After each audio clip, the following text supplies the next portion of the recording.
তিনি বছৰৰ পূৰ্বে উদ্বোধন হোৱা বি.আৰ. আম্বেদকাৰ ভৱনৰ দুৰৱস্থা। মদ ভাং অনৈতিক কাৰ্যকলাপৰ স্থানলৈ ৰূপান্তৰ হ'ল বি.আৰ. আম্বেদকাৰ ভৱন। তিনি বছৰৰ পূৰ্বে উদ্বোধন কৰিছিল বি.আৰ. আম্বেদকাৰ ভৱন। এতিয়া এই ভৱনৰ দুৰৱস্থা দেখিলে আপুনিও লজ্জিত হ'ব। দেৰগাঁও বৃন্দাবন নগৰস্থিত এই বি.আৰ. আম্বেদকাৰ ভৱন নিৰ্মাণ কৰাৰ পৰা আজিলৈকে ব্যৱহাৰ কৰা দেখা নগ'ল। বৰ্তমান এই ভৱনটোৰ অনৈতিক কাৰ্যকলাপৰ মূল স্থানলৈ ৰূপান্তৰিত হোৱাৰো পৰিলক্ষিত হৈছে। নিশা হ'লে বিভিন্ন ধৰণৰ অনৈতিক কাৰ্যকলাপৰ লিপ্ত হোৱা দেখা যায় যুৱকসকলৰ লগতে যুৱতীকো। অভিযোগ অনুসৰি মদ ভাঙৰ দৰে ৰাগিয়াল দ্ৰব্যৰ লগতে অন্যান্য দুষ্কাৰ্যত লিপ্ত হৈ বিভিন্ন স্থানৰ পৰা অহা যুৱক যুৱতীসকল এই ভৱনটোৰ ভিতৰত। কাণসাৰ নাই আৰক্ষীৰ লগতে বিভাগীয় কৰ্তৃপক্ষ। ইতিমধ্যে ক্ষোভ প্ৰকাশ কৰিছে স্থানীয় ব্যক্তিৰ লগতে মহিলাসকলে। আমি সেইখিনি সদায় দেখি আছো।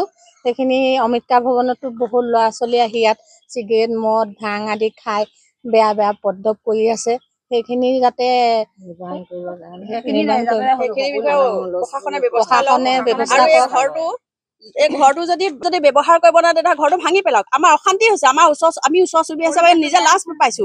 আমি খিৰিকী খুলিব নোৱাৰো, ছোৱালীহঁত ওলাই আহিব নোৱাৰে। আমি আবেলি সময়তে আমি ওলাই আহিব নোৱাৰো। ইয়াত বিভিন্ন ধৰণৰ অনৈতিক কাৰ্যকলাপ চলি থাকে। কি হয় ইয়াত মদ খাই ভাং খাই তাৰোপৰি সৰু সৰু ল'ৰা ছোৱালী যুৱক যুৱতী আহি মানে অনৈতিক কাৰ্যকলাপ চলাই থাকে। অকল যুৱক যুৱতীয়ে নহয়, কলেজীয়া ল'ৰা ছোৱালীৰ পৰা আদি কৰি বহুত ধৰণৰ ইয়াত হয়। আৰু চুৰ ডকাইতৰ বাহ হৈছে। পৰহি দিনাখন আমাৰ ওচৰে এজনৰ হাতৰ পৰা লক্ষাধিক টকাৰ হয় এই পথতে নামঘৰৰ ফ্ৰণ্টত এইটো তাৰ পৰা বহুত টকাৰ সামগ্ৰী লুটি নিছে। আৰু আমাৰ ইয়াৰ পৰা ওচৰৰ পৰাই ছাগলী চুৰ কৰি নিয়ে। আমাৰ মোৰে ছাগলী 2-3টা নিছে। নিশা নালাগে, আমি সন্ধিয়াতে আহি পেলাই ভয় কৰো। আমাৰ লগত যদি ল'ৰা এজন নাথাকে আমি আহিবলৈ ভয় কৰো এইটো ৰাস্তাত। আৰু কিমান আৰু অসভ্যালি কৰে। আৰু যদি আমি কিবা কবলৈ আহো আমালৈ উল্টাই চোচা লয়। ওচৰতে আছে যদি থানাই ব্যৱস্থা লোৱা নাই। প্ৰশাসনে ব্যৱস্থা ল'ব লাগিছিলে। ইমান দিনে ৰব হৈ আছে।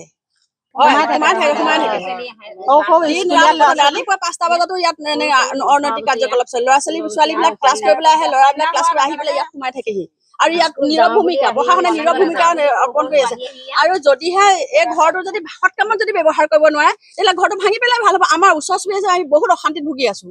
কৰিছে এতিয়া চাওক আপোনালোকে বেৰিকেড দি থলে এইবোৰ চব ভাঙি চিঙি লৈ গ'ল। গ্লাছ নাই, গ্লাছ ভাঙিলে, ঘৰ দুৱাৰ এইবোৰ চব ভাঙি চিঙি সেই কৰে। আৰু নালাগে এই লাইটটো দেখিছে আপোনালোকে, এই লাইটটো শিলগুটি মাৰি ভাঙিছে।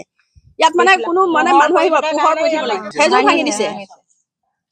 অন্ধকাৰ কৰি হলে আমি ঘৰটো সৎ কামত ব্যৱহাৰ কৰক। হয় কিবা অফিচ বনাওক, নহয় কিবা সৎ কামত ব্যৱহাৰ কৰক, নহলে ভাঙি দিয়ক। আমি সেইটোৱে বিচাৰিছো। প্ৰশাসনে ব্যৱহাৰ কৰক। প্ৰশাসনে ব্যৱহাৰ কৰক, আমি ব্যৱহাৰ কৰাটো বিচাৰিছো। মই এইফালেদি ৰাতিপুৱা গধূলি যাওঁ, বজাৰলৈ যাওঁ বা দোকান বেংক কিনিব যাওঁ। তেতিয়া সৰু সৰু কলেজৰ ল'ৰা ছোৱালী, গাৰ্লছৰ সৰু সৰু ছোৱালী 18 বছৰ তলৰ এইবিলাক ল'ৰা ছোৱালী দিনটো কলেজলৈ আহোঁ বুলি, স্কুললৈ আহোঁ বুলি ইয়াত সোমাই থাকে। মানে এনেকে চাবলৈও লাজ লগা দৃশ্য। মানে ল'ৰা আৰু ছোৱালী তাৰমানে সোমাই মানে এনেই নাথাকে, মানে যি কৰ্ম কৰি থাকে মানে একদম দিন এইখিনি ষ্টেপত বহি আনকি বান্ধৱী এজনী লৈ আহে, বান্ধৱীজনী সেই তাত বহুৱাই থয়। আৰু ল'ৰা ছোৱালী ভাল সেইখিনিত মানে যিটো দৃশ্য মানে ক'ব নোৱাৰি আৰু যিটো দৃশ্য মানে ক'ব নোৱাৰি আৰু চোৰ ডকাইত হয়। আমাৰ ঘৰৰ ওচৰতো মানে বিহাৰী মানুহ এজনী আছিলে। তেওঁ অকণ অসুস্থ হৈছিলে। অসুস্থ হোৱাৰ কাৰণে তেওঁ ডিব্ৰুগড়লৈ গৈছিলে।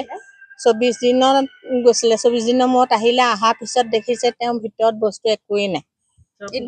ইনভাৰ্টাৰ পৰ্যন্ত উঠাই লৈ গ'ল। থানাখনৰ পৰা বেছি দূৰ নহয়। চুৰিকাণ্ড এতিয়া বেছি হৈছে আমাৰ দেৰগাঁৱত। আমি নিৰাপত্তাহীনতাত ভুগিছো। আমাৰ নিৰাপত্তা নাইকিয়া হৈছে। আমি সন্ধিয়া তালৈ ওলাই আহিব নোৱাৰো। ইমানেই ভয় লগা হৈছে, সন্ধিয়া আমি ওলাই আহিব নোৱাৰা হৈছো। ৰাতিটো দূৰৰ কথা, আমাৰ সন্ধিয়া হয় সেইটো আমি শুনিবলৈ পাইছো বাৰু। মই কালিহে মই গম পাইছো বাৰু কথাটো। সেইটো আমাৰ এইডোখৰ নহয়, ইটো ৰাস্তাত মানে এই যিটো গোলাঘাট হেমচন্দ্ৰ গোস্বামী পথ, সেই পথেদি এইফালে তাৰ আমাৰ ভিতৰুৱা ৰাস্তা হয় এইটো। চিমিতি পথাৰ বৃন্দাবন নগৰ হয় গতিকে এই পথছোৱাতে মানে চুৰ ডকাইতি মানে অবাধ গতিত আহ যাহ চলি থাকে এই চোৱা আমাৰ বৃন্দাবন নগৰ মেলা আহিলে কিন্তু আমাৰ নামঘৰ দুবাৰকে চুৰি হৈছে মেলা আহিলে চুৰ হয় নামঘৰ দুবাৰকে চুৰি হৈছে সেইফালে সেই মানুহগৰাকীৰ বস্তু চুৰি হৈছে দুবাৰ আৰু এইখিনি পথত ছাগলী নিয়ে থাকে আন নালাগে নাগৰিক মঞ্চৰ এই জ্যেষ্ঠ নাগৰিক সন্থাৰ এই অফিচ বনাই আছে তেওঁলোকে ইয়াৰ পৰা ৰদ চুৰ কৰি নিছে আমি মুখৰ আগত নিছে দমকল চুৰ কৰি নিছে চুৰ কৰি নিছে একোৱে নাথাকে দমকলৰ পৰা আদি কৰি এতিয়া সময়হে ক'ব কি ধৰণৰ ব্যৱস্থা গ্ৰহণ কৰে বিভাগীয় কৰ্তৃপক্ষই